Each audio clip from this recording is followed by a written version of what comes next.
No buts now. You're resisting God's answer to the questions about your marriage and your wife. You have a responsibility as a Catholic man to seek Christian solutions. Excuse me, Father. The chancery's on the phone for you. Excuse me 1 second, Edward. Father Esteban Claudio.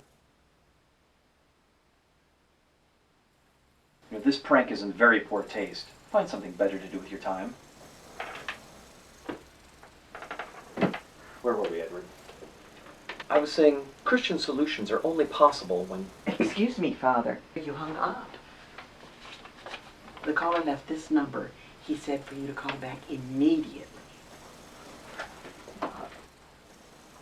Edward, you're going to have to forgive me again. I have a call that I really have to take. Can you hold a second? Thank you.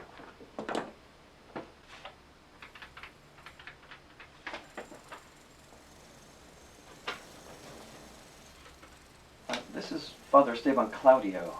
Monsignor Halligan is expecting my call. Monsignor, Father Esteban I'm sorry, Monsignor. I thought it was a silly joke. Okay, I'm listening. Good heavens. A meeting? Yes. Tomorrow at 9, the Chancery. Very well then, Monsignor.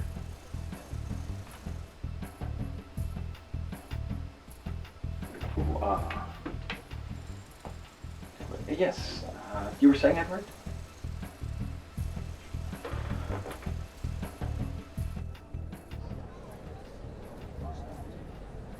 These words from our Holy Father, Pope Giovanni. And thus, my brethren, in recognition of these facts, God inspires us today to grant the blessing of Christian marriage to its priests.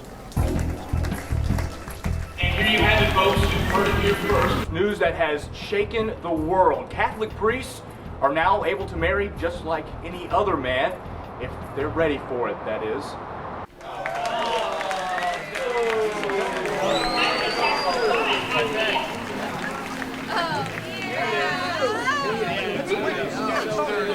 That could be a really good thing. With this change, the Vatican puts an end to centuries of sanctions against clerical marriage. However, not everyone is cheering. The beginning of the end. Yeah, because it's too late for you, you old geezer. God forgive the Pope for this heresy! I never will! That woman's like a kick in the prunes. Doesn't sound fitting. Never!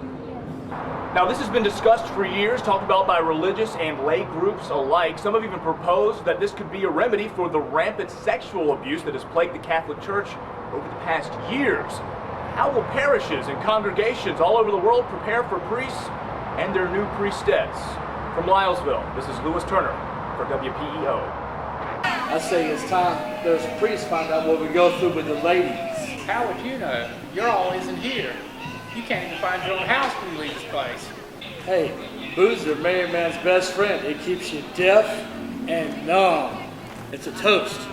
Yeah, toast, like your brain.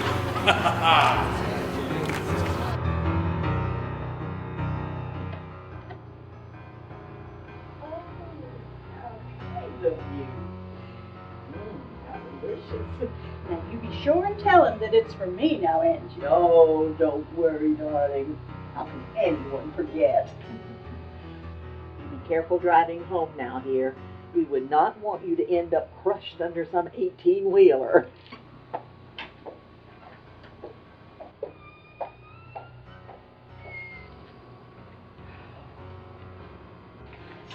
Get off.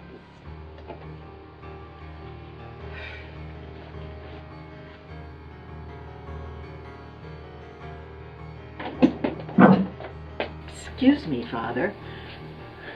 Is she gone?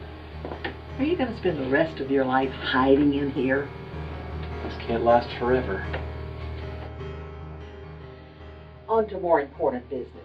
On Tuesday, I am going to print the rough draft for Sunday's bulletin. Angie? Yes, Father? A lot of practice. Try stiff. I haven't dated since high school. I should certainly hope not. Listen, you're not going to be doing this out of pressure, are you? No, not really. No, I do want to get married. Eventually. What are you looking for, Father? I don't know. I just want to make the right choice. We've all been there. I have to be the best husband, priest, and then the best father. Wow. You're like the Titanic, only you're looking for an iceberg to hit. Listen, Father, it doesn't have to be that difficult. Why don't you just trust yourself? How does anybody know? Father, you have just been entered into the Powerball of life. You've been living on the planet Certainty. Welcome to our asteroid in the galaxy of who the heck knows. You're heading for Traumarama if you don't quit worrying like this. Go ahead. Dive in. Who knows? You might end up on a melting chunk of Arctic ice. Global warming and all.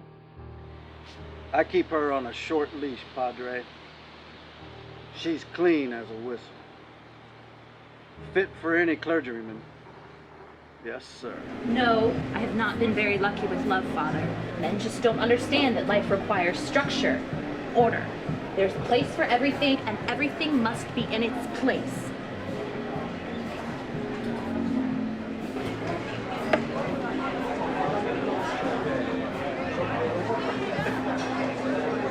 A little long in the tooth, but she comes from good breeding stock. Oh, yeah. She sure does. Ooh, what do you think of this one? Beautiful, don't you think? Are you trying to make a fashion statement? Can't you think of it as something other than a simple rosary? What else could it be? It's not a necklace. Your granny just wants something to help distract her while she ignores the priest during Mass. Well, she's deaf. To her, it's all Latin.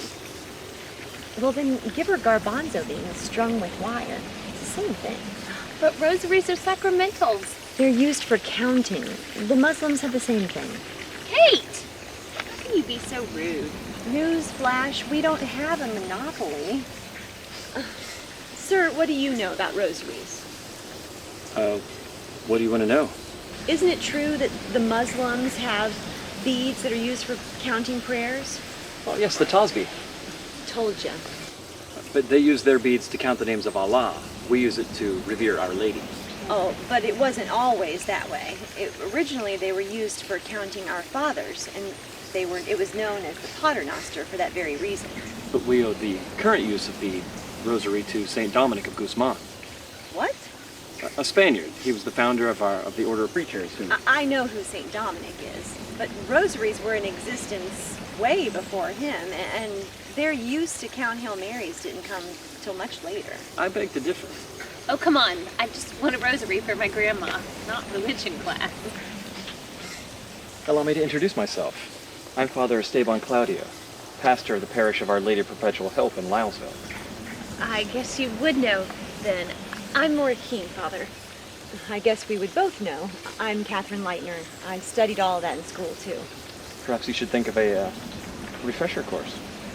Not unless you've rewritten history. Doctoral studies in religious iconography and anthropology from the University of Salamanca.